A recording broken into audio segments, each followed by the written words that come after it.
Veteran stand-up Jim Bowen fronted Bullseye, the show that finally combined the worlds of general knowledge and darts. Why do they have darts on telly? I mean, I've got nothing against darts players. I think it's a great game in the pub. But if I turn on the telly and there's like darts or snooker, I'll just switch off or change channels. But I remember Jim Bowen. I mean, Bullseye made Jim Bowen a household name. Jim claims he was 5th choice as host and that the first 2 programmes were so bad they had to be scrapped. The first series we did was crap. It set the industry back 40 years. And for some unaccountable reason it ran for 14 years. And at the end of 14 years, the joyous thing about it was still crap. The difference was we drove home in a Bentley and bollocks to him. Bullseye is now enshrined as one of the cult hits of all time. Its catchphrases became part of our vocabulary. There was a 5-year waiting list for people wanting to be in the audience. You'd have your Sunday dinner and then you'd watch Bullseye and your mum would come in with a tray with some biscuits on in a circle and a dairy cream sponge, and you'd watch Bullseye and you were all dinner-fied and big and heavy and sitting there and you'd just droop. And that's how Bullseye caught the British public. I was always at my grandma's for tea, and I always, you know, when Bullseye came on, it was always sort of tied in with the end of the weekend and having to go back to school Monday morning. So I probably sort of remember it as a more depressing programme than it actually was in many ways. Now, more people commit suicide on Sunday afternoons between 4 and 7 than at any other time during the week, because all they had to look forward to was songs of praise, Thora Hird going up the lift, and Harry Seacombe sometimes in Jersey singing hymns. So life was fairly bleak. So they stuck us in at the beginning of this suicidal period, and for some reason we saved people's lives, and we ran and ran. Thank you. In Dynasty you had glamorous people.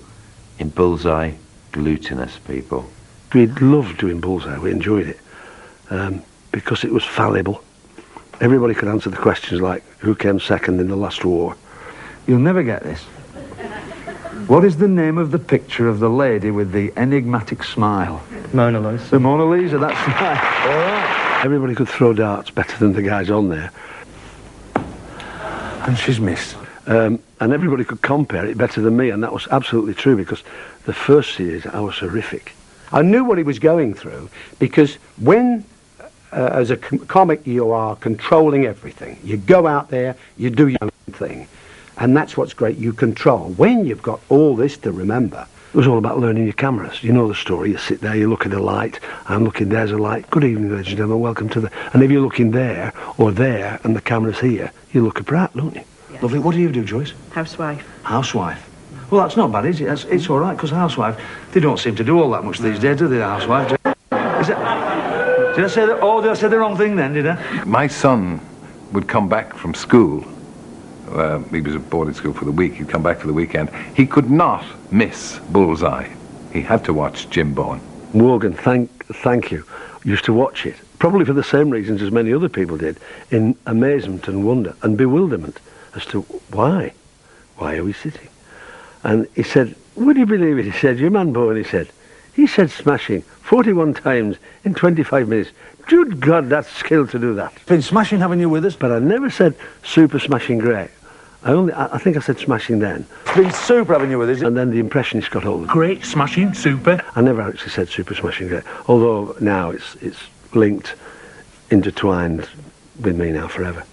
Tell me, Mr. Bowen, how does this feel? Great, smashing, super. Here you go, great, super smashing.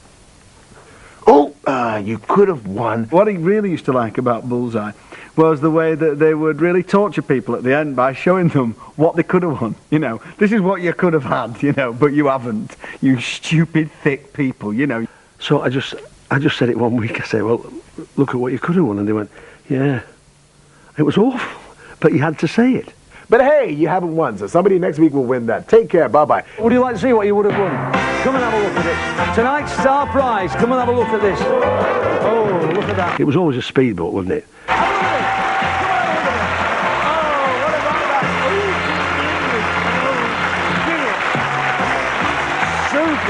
A speedboat that lived in Tamworth.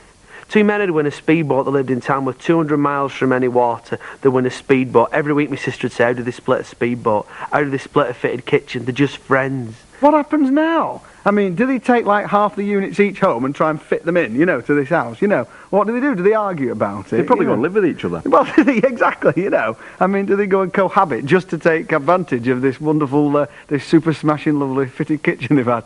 Sunday won't be the same without a bit of bully. I think it would, Jim. I think you're fooling yourself there.